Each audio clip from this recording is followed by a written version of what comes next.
Every moment is our choice of how we want to be, to stay down or rise above. We write our own story. Let's take it higher, do all that we can. Take it higher, beyond what we have been. Take it higher, be the love we're meant to be, the love we're made to be.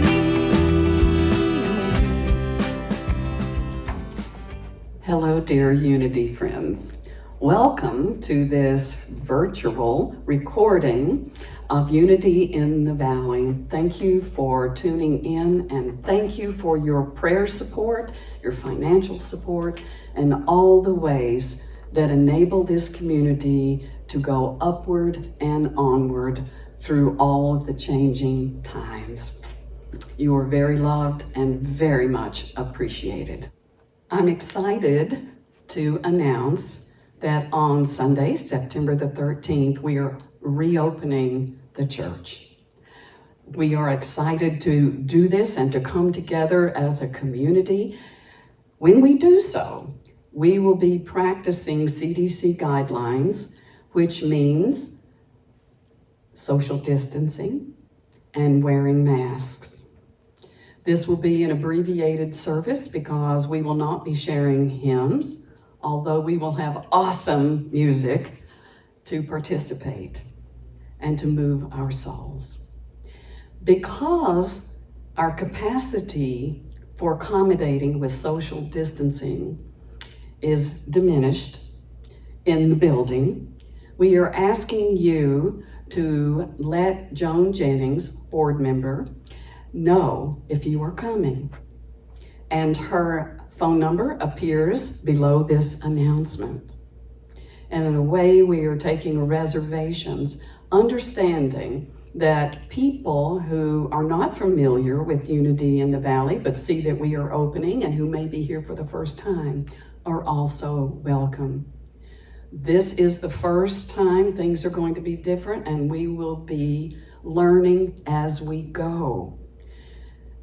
Possibilities, infinite possibilities are on the horizon. We'll see what they are.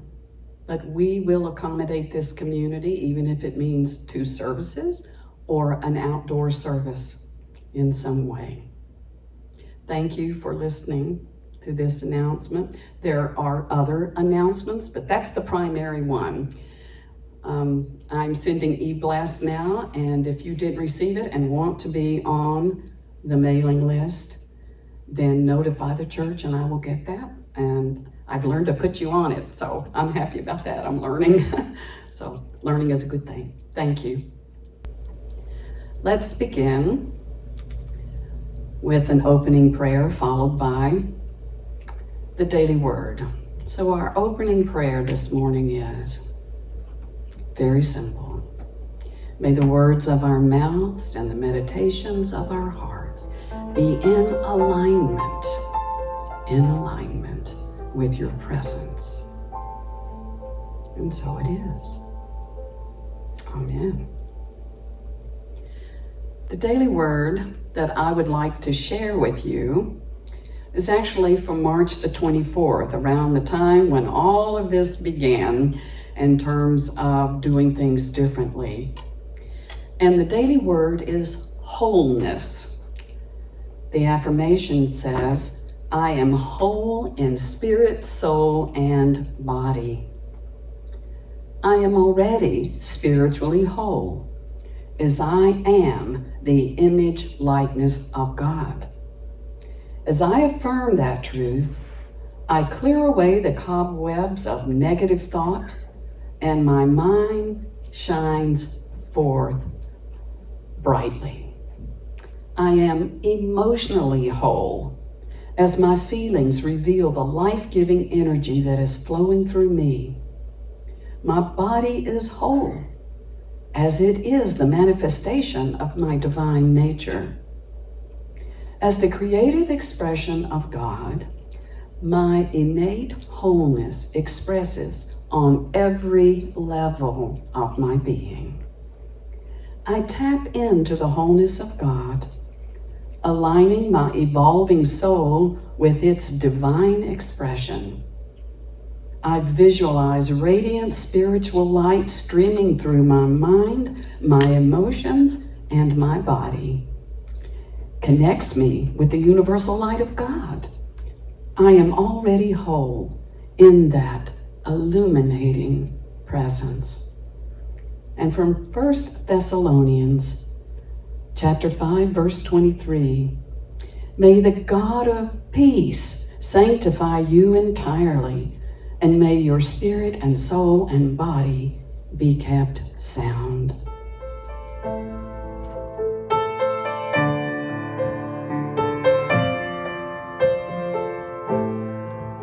God is my source, God is my power, God gives me everything I need. So I give thanks for all my blessings, God gives me everything I need. Love is my source, love is my power, love gives me everything I need. So I give thanks for all my blessings.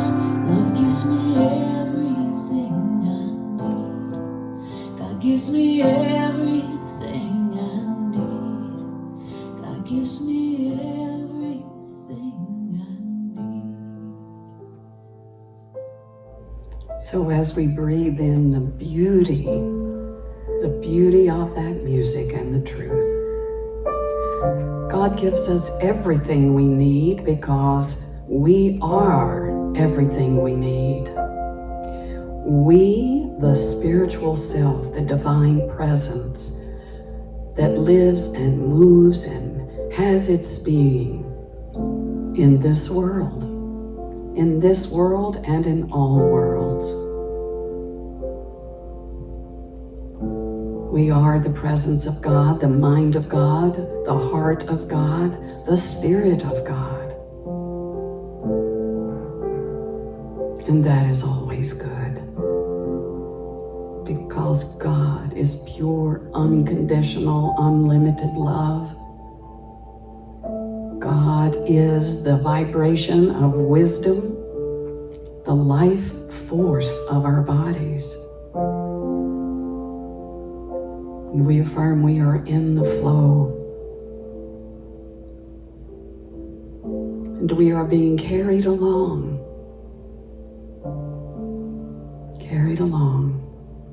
and all is well. So feeling the sweet peace that we rediscover each time we take a moment to be still.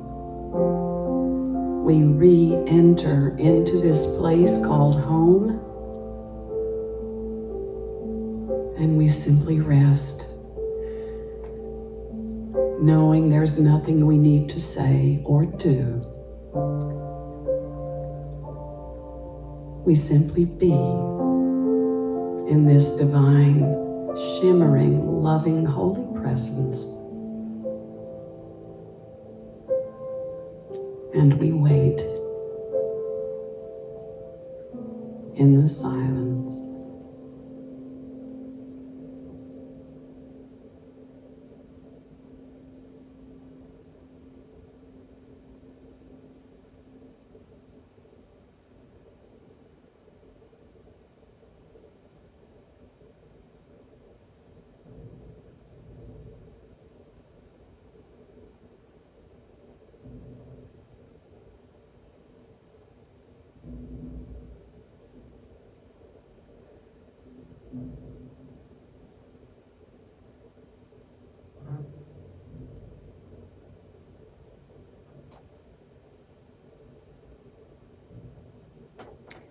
Thank you, sweet Spirit.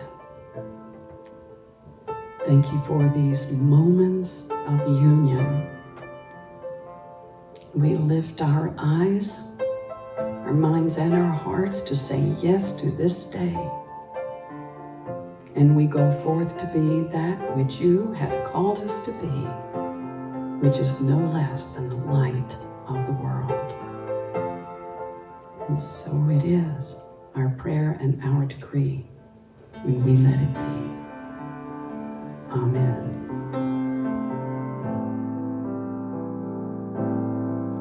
God is my source, God is my power, God gives me everything I need. So I give thanks for all my blessings, God gives me everything I need. Peace is my source, peace is my power, peace gives me everything I need. So I give thanks for all my blessings, peace gives me everything I need. God gives me everything I need. God gives me everything I need. Thank you, Amber. So, I have an uncle. When I was little, he used to be extremely witty with all the wonderful things, and one of the things I remembered, he would say, "Kiss me, slobber lips, I'm thirsty." And it took me a long time as a kid to figure that out, Another thing that he did, this just popped into my head, he would say, "You're ugly." And I'd say, "I am not, I'm pretty." And he'd go, "No, you're ugly, I'm pretty." And then finally say, "Okay, let's compromise, you're pretty ugly." "Oh, okay." Boy, we can be tricked from time to time. Oh, speaking of slobber lips, it reminds me of a story. When in my former church, we were printing the bulletin and I was proofing it before it got printed. And we had someone who was filling in for the person who normally did it. So one of the hymns we were going to sing is "Flow, Spirit, Flow, and All My Fears Release." Don't know if you're familiar with that, but it's one of my favorites. And I was proofing it, and I saw he had typed "Flow, Spit, Flow." Flow, spit, flow. We had a really good laugh over that, and fortunately we caught it. But I want to talk today about being in the flow of life. Are we in the flow of life, the divine life, or are we in the spit of it all? Are we slipping and sliding on the slobber that should be channeled in a different direction? We never cease to grow and evolve in consciousness. Even when we leave these bodies and go to another dimension, it's all about soul's growth. It's all about expansion. It's all about deepening our understanding and strengthening the vibration of love from our hearts. Part of transformation is changing our vibration, having it be more in alignment with this divine flow of life. And it's a holistic transformation. We cannot just change our thinking and not change our feeling emotional habits. And we have emotional habits just like we have thought habits. So which is more important? Thoughts can create emotions, but emotions, an emotion is energy in motion. That energy in motion generally determines the choices we make. The choices we make and the behavior we exhibit, and all of that either cooperates with soul's growth or it kind of puts along in the middle of the flow of things. We do have emotional habits. We do. They're formed very early on when we're children and we're looking to our caregivers, our parents or grandparents or whoever it may be. And we learn to throw a temper tantrum when we're hungry and they jump to it. Wow, they get us some food. That works. I think I'll keep that up. And until the baby matures and begins to differentiate from the caregiver and understands that it has a modicum of authority to do what it chooses to do, then it's totally dependent. But then we get the terrible twos, right? That's when that differentiation begins.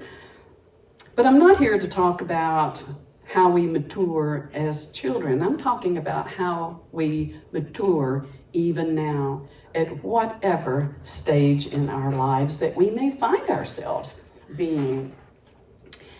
When I say a holistic transformation, I'm talking about IQ, EQ, SQ. IQ, we're pretty familiar with that. That's our capacity to grasp ideas, to connect dots, our capacity for that. EQ is our emotional quotient, our emotional intelligence, and that is the capacity to be aware of our own emotional experience, where it originates, and where we send it, how we deal with it. It's also the capacity to feel another person's emotions and yet not make them our own, right? Not make them our own, because we're all unique and we all have unique past experiences that help to frame our current emotional experience. If we cannot channel an unpleasant experience in the positive direction, then we will make choices. The SQ, the spiritual capacity. The spiritual capacity to transform, to take the I and the E and come out with the great S, the spiritual self that cooperates with the evolution of the soul. Now, that's a lot of spiritual words right there, but that's how it functions. So your IQ is important, but your EQ, I would argue, is far more important.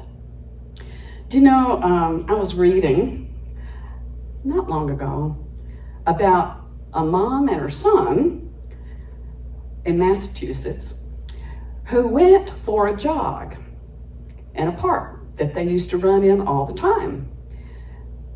But a great big storm had happened right before that, and I guess we could say it's a monsoon storm. And then, after it began to clear up and the air was fresh and the sun was coming out, they decided they'd go for a run together. So they go out and they're headed across what has been a meadow, only to realize that it was a bog now. It had turned into marshland, and they began to sink. And they sunk, and they sunk, and they sunk until they were up to their armpits and up to their necks. And I can only assume they were yelling for help, and somebody saw them stuck in the mud. And so the fire department came to the location, and they rescued them. The way they rescued them was not wading into the same mud to try to pull them out. No, the way they rescued them was they laid down a very long ladder, and rung by rung by rung, they pulled themselves out of the bog, the quagmire.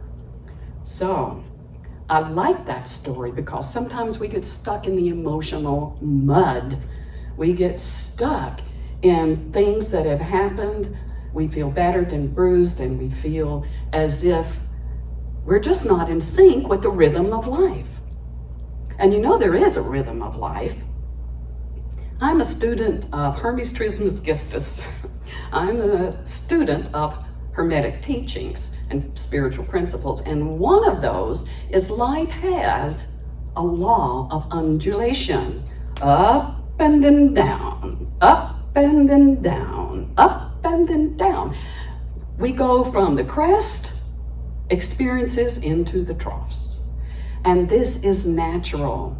Quantum physics would say this is a particle and now you're a wave, and another particle and now a wave. And our problem is we get stuck in the particulars.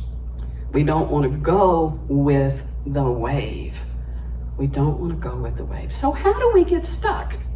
I have 5 things to share with you, are just ways we get stuck, and there are more. I'm sure if you are challenged to think of more ways, you can think of ways perhaps. And everybody gets stuck. This is not unique, although how it shows up is always unique for each of us. The first thing is not recognizing an ending when the cycle is complete and we just can't imagine, won't let go. So the universe comes around and boots us off the top of the mountain into the wave that we need to be riding, the divine wave of life. So that can be very painful. That can be a rude awakening, and we're back in the flow. The second thing is we get triggered. We get triggered emotionally. And the reason for that is somewhere that's an indication that there is a past experience that we have not fully processed and released. We have not fully processed it. So every now and then somebody will say something, somebody will do something, we'll see a movie. I've cried through many a movie that had nothing to do with my life, but it did.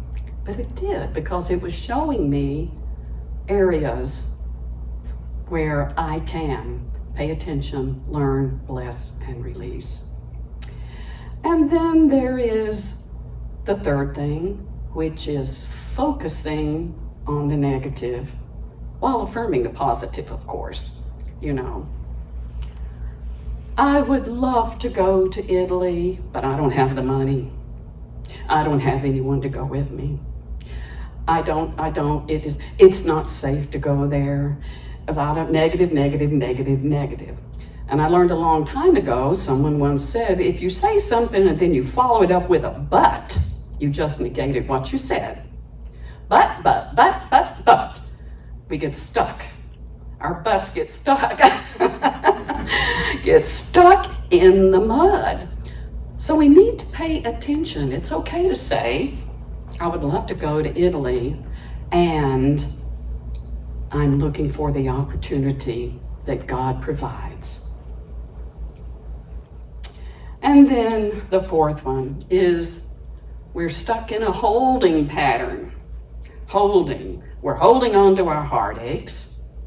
We're holding our breath because life might be good right now, but we know that's not going to last for long because something always happens. We're holding out. I'm not going to give you forgiveness until you say you're sorry. I'm not going to give you love because you're despicable. You know, we hold out and hold out. And each time we practice in all of this, our personal vibration goes down. And our alignment with this flow of life gets wackier and wackier and wackier. Did you ever go into the mart, the grocery store? I'm sure you have, and you get one of those carts with a bad attitude with a wacky wheel. Just think about that. You know, here you are trying to push your nourishment around, and it goes whack, whack, whack, whack, whack, whack. Well, something's out of alignment. And then the last thing is there is so much resistance to our own experiences, our own emotional messages that come to us through life's experience. We're so resistant. Things we're not going to experience, things we're going to hold off and refuse to experience, and they keep cropping up with more intensity until we begin to trust that everything comes to bless us. That's from the Course in Miracles. Every single thing we experience comes to bless us. So what are we afraid of? If God is for us, who would be against us? Right? What are we afraid of? Ask yourself that. And ask yourself if you have a secret payoff for continuing with these emotional habits that do not further. You know, once we become aware of the fact that that we're not in sync, and before I go into this, let me just say we all have painful emotions from time to time. I'm not talking about denying them or suppressing them. I'm talking about feeling them, acknowledging them, and letting them pass through you so they don't get stuck in your craw. They don't get stuck there. That you have a clear mesh filter that allows you to experience life and then move forward. A couple of things to remember when you feel stuck in the mud. You can pull yourself out rung at a time. Rung at a time. Number one, the universe is for you. Everything is conspiring for your good. Remember that. There's nothing and no one against you. It's only opportunities, because as we evolve and expand in our awareness and our deeper understanding and our intensity increases for radiating love, things will surface. You know, it's one thing when we first get on a spiritual path, or maybe we see a therapist or whatever, we deal with the big block stuff, you know, the big stuff. But the more refined our consciousness becomes, the little stuff starts floating up. The little stuff we had no idea that we thought that way, that we believed that way, or that we were behaving that way. We had no idea. The subtle stuff will come up for us to acknowledge and give thanks that it's here to be released. And then we release it. And suddenly, we've become a little more enlightened. We've become a little more enlightened. Parts of consciousness that surface, just know you have everything within you to do this with grace and ease.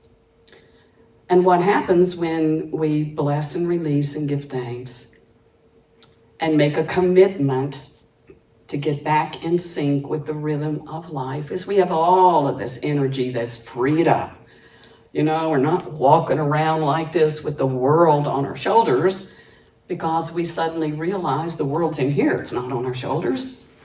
No, our energy is freed up. We can be playful, we can be spontaneous, we can be creative. We have nothing to lose by truly being loving. So we're riding a life's wave of spit, which is probably going to land us in a mud hole, just guessing. Or we can ride the wave of divine light, emotional freedom, relaxation within our bodies, joy within our hearts, wisdom within our minds. We can ride the wave of divine life and be in the flow, in this moment, seeing all the blessings that abound, seeing all the miracles that are taking place right now. And the fact that you and I are talking with each other virtually is a miracle. And the fact I can talk at all is a miracle. Now, you may disagree with that, but it's a miracle. Everything is a miracle. Cooperate with it. Cooperate with it. The flow knows where it needs to go, right? Cooperate. Choose what is choosing you, right? Don't misuse your power of will to be willfulness, full of willfulness, and stand in your ground. No, choose what's choosing you. Say yes to it. Commune with God. Ask for the deeper lessons that are going to evolve your understanding, expand your consciousness, and strengthen your heart. Happy surfing. Namaste.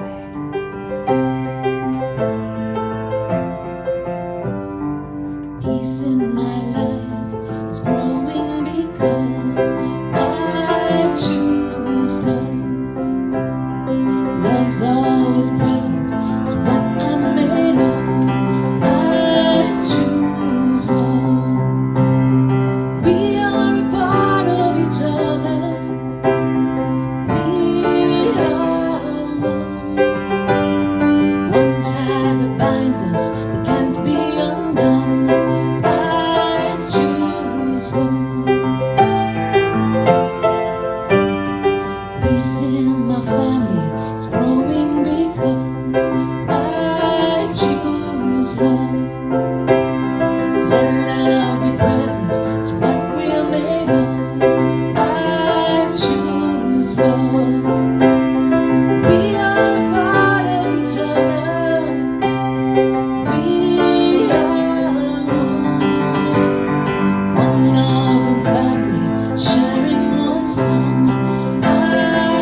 Yes, we do choose love. We choose love because we are whole already whole. It's just a matter of releasing those erroneous thoughts that tell us we are not.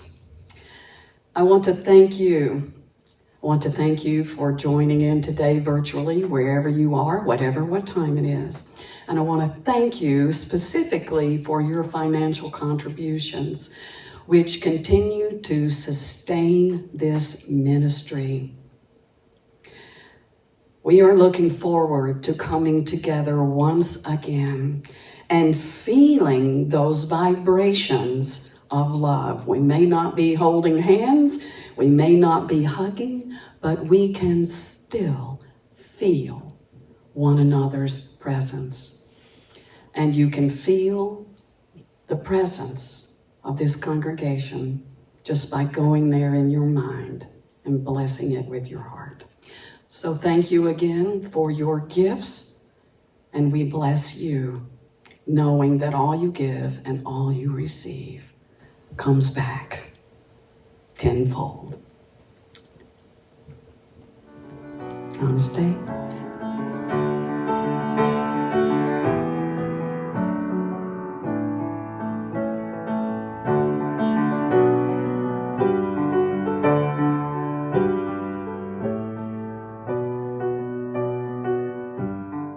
Peace for our planet is growing beyond.